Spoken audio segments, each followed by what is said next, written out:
I know I normally film my list videos outside, but if you think I'm going to film anything outside in this weather, you can get fucked. Word to your mother, my name's Steve, this channel is FRAG30 and thanks for tuning in. It is another season and another top 10 list video. It feels just like yesterday I did the list for autumn, to be honest, but these seasons come around so quickly, don't they?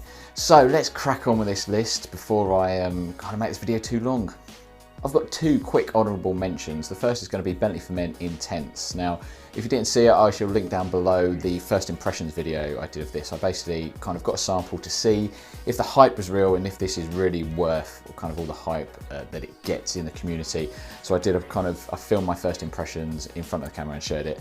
And in short, yes it is. It is very rich and boozy though. So that is the only thing. If you're not into those sort of fragrances, then this probably isn't for you, but this is so rich and strong that it is a great winter fragrance. And it's really good value for money as well. The only reason it's not really in my list is because it's almost a bit too kind of strong sometimes, or for some people. And also I've not actually got a full bottle of it yet. I keep meaning to pick up a bottle, but for whatever reason I keep buying other things instead. So yeah, I've still only got my sample, I'm afraid. So yeah, that's the first honourable mention. That's Bentley for Men Intense. Second honourable mention is an honourable mention and not on the list because you guys are sick of hearing me talk about it. It is the Chronic from Byron Parfums. Now, the reason this is in just an honourable mention and not in the list is because A, you guys are sick of hearing about it, and B, I personally think this works better in the autumn, which is why it was in my autumn list. And also spring as well. I think it's really good in those, but it does work in the winter as well because it's got a crazy good performance. But yeah, so because it probably falls better for me personally in autumn and spring, I've not kind of included it in the top 10, but it is worth mentioning because I do love this fragrance and it does work in winter and I will be wearing it this season. So I'm starting my list proper with a couple of cheapies, and the first cheapie in at number 10 is CK1 Shock. Now, I've previously described this fragrance as the king of cheapies, and I sort of still maintain that, to be honest. It is a tobacco-based fragrance, and it's also kind of quite sweet. Some people compare it to like Red Bull or some sort of energy drink from that kind of sort of synthetic sweetness. Now, this is very synthetic, I'm not gonna lie, but it smells really good. I just find it hard not to like this. This was a blind buy for me ages ago, and last year I think I filmed a first impressions video, but I just really enjoy this and it does work. Performance isn't amazing, but it's so cheap I just go quite heavy and I spray on clothes and it does kind of last me okay. And whenever I wear this, I always forget how good it is and I really enjoy it. So yeah, for the money, this is really hard to beat. It's CK1 Shock. In at number 9 is another cheapie, and for the money, this probably does quite pip CK1 Shock, hence it's in at number 9. And it is Zara's Rich Warm Addictive. You can pick this up for about £12 and this is so good. I love this fragrance. It's just one of those sweet, warm, cuddly, snuggly fragrances. I love wearing this. This comes into its own if you're going on a cold winter walk, like walking the dog or something like that. This really comes into its own then because it's just a really lovely, warming tobacco fragrance with that honey as well, just to kind of add some kind of sweetness in there. It is just a great fragrance for the money. For £12, you can't really go wrong with this, to be honest. And I think everybody should have this in their collection because, you know, it doesn't cost anything. In at number 8 is a fragrance that has the best bottle in this top 10 list by far. It's a fragrance I blind bought a couple of months ago, and again I can link the video down below. It is Bvlgari's Man in Black Essence. So this is a flanker to Bvlgari's Man in Black. In that previous video I discussed that although I do enjoy Bvlgari's Man in Black and it is a great winter fragrance by all means, I find the synthetic sweetness a bit too much. So I kind of was looking for a flanker to be a little bit more kind of sophisticated and a little bit more toned down on that kind of synthetic sweetness. And that's exactly what I got from Man in Black Essence. Unfortunately, it does lose some of that boozy rum note, which I do really enjoy, but it is kind of, you know, it's kind of there, but very subtle. But this, you just get a really nice chocolatey vibe from this fragrance. That's what I get. There's no kind of chocolate listed, but it's just got a very enjoyable chocolatey accord, and it's not too strong or overpowering. So I find this is a nice sophisticated fragrance that you could easily wear to work or in the office in the winter. In at number 7 is a fragrance from Alexandria Fragrances. So it is a clone, I'm afraid. Apologies if that offends you. The original I haven't smelled, and it's too expensive for me to buy a bottle, so I have no intentions to do that, especially when this one smells so good. It is Alexandria's Black Tie Fair, so it is a clone of Tuxedo from Yves Saint Laurent. Now this is again a lovely sophisticated fragrance that you can easily wear to work. Particularly if you dress quite smart, you ideally need to be in at least a shirt and chinos, to be honest, to rock this. But in the winter, this again affords you a little bit more flexibility because it is quite kind of strong and prominent. But it is a really nice kind of sweet, sophisticated kind of a floral fragrance that is just strong enough in the winter that can, you know, really come into its own. So I really enjoy this one. So I highly recommend you check this out from Alexandria Fragrances. That's Black Tie Affair.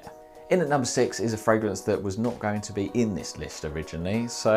And the reason is because I featured it in my autumn list and I didn't want to overlap content too much, but you know what, I had to be honest. And after I ended up wearing this as my scent of the night for my work Christmas do, I thought, I've got to include it in the list again because I'm going to wear it so much this winter, I know I am, and I just love it so much. It's sexy, it's manly, it is Azzaro's Wanted by Night. Now, as I touched on, I love this fragrance. It's got some of my favourite notes in there. There's some spices in there. There's got some sweetness from some benzoin. There's some cinnamon in there as well, along with some vanilla, some tobacco, some leather. So basically there's a lot of my favourite notes in it. Kind of all comes across as this very sexy, manly smell, which just makes me feel really confident wearing it and really good. And I just love smelling it.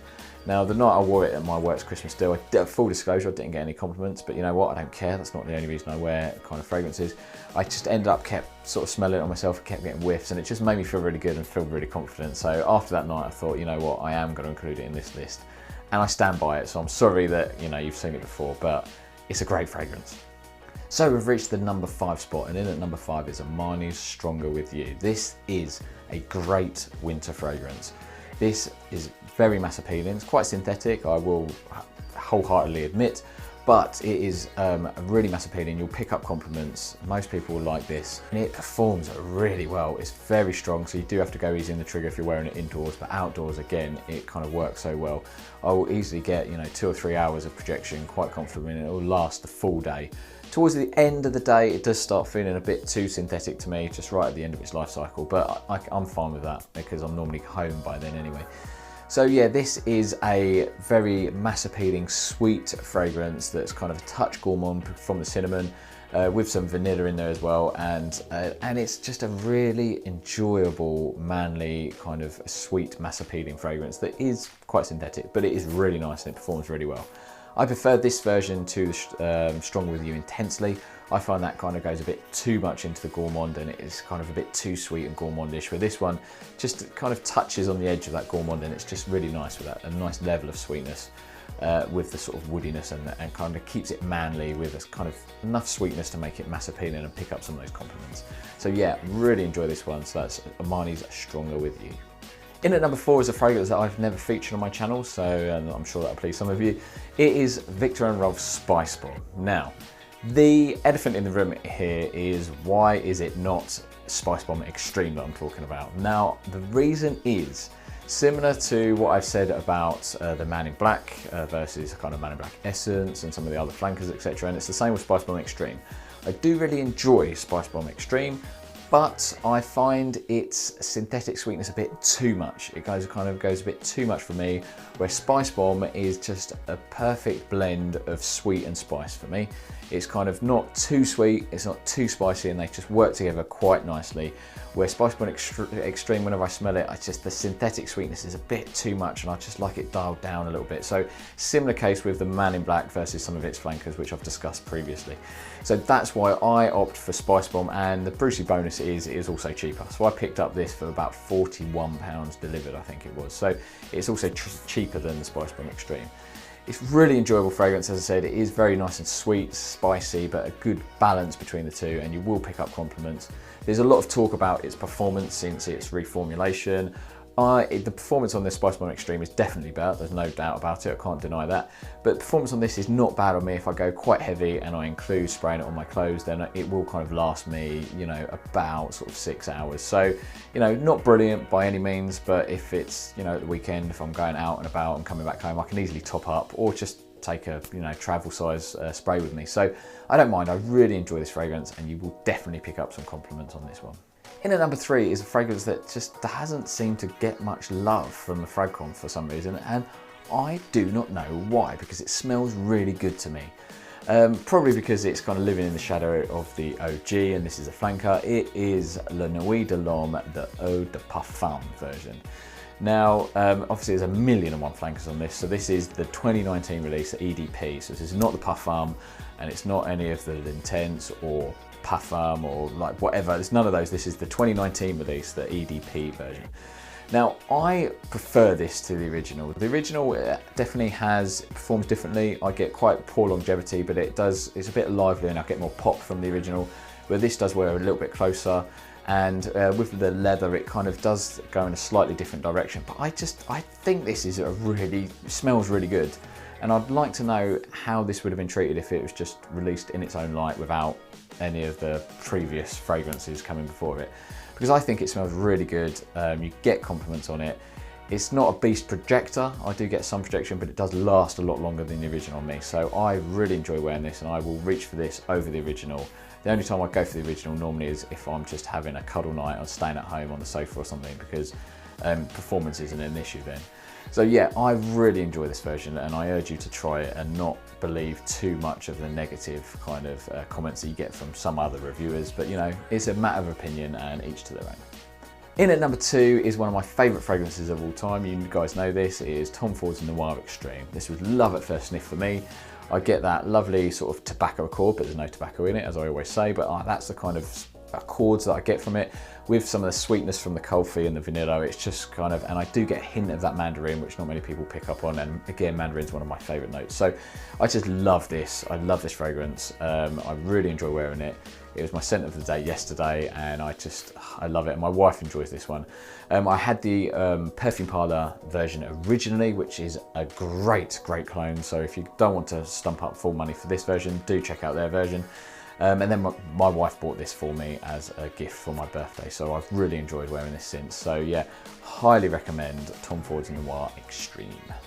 In at number 1 is the fragrance that I decided to wear on Christmas Day. So you might have seen it in my collab video that was released a couple of days ago. It is Alexandria Fragrances Hafez 1984. Now, I think this is a great release from Alexandria. It is not a clone, it's an original release, though some people say it does smell similar to other fragrances, but it's bound to happen. It smells so good, and this is such a great winter fragrance. It performs really well. I get wafts of this throughout the whole day, and I can easily smell it when I get home, so the performance is not an issue. It is just the perfect blend of kind of sweetness with some spice and some booziness. So this just works really well. You might not want to go too heavy if you're in an office. Again, it worked better if you're kind of out and about, really. But yeah, I even got a compliment from someone in our local shop when I was wearing it. She said I smelled amazing, and asked me what I was wearing. So now I was a bit surprised by that, because it's quite a strong, sweet, boozy spiciness. I didn't think, I thought it might be a bit divisive. I didn't think if people would warm to this, but no, people do. They really enjoy this, and I really enjoy this. It's a sort of fragrance that you'll just keep sort of smelling your wrist and smelling your hand. I just thoroughly enjoy this. So yeah, that's my number 1 for winter. It is Hafez 1984. So that's it. That's my winter list for 2019/2020. I hope you got something out of this. If you did, please hit that like button. And if you haven't already done so, please hit subscribe. I would love you muchly. Thanks again for tuning in. I do appreciate it. And I'll see you for the next video. Take care. Much love.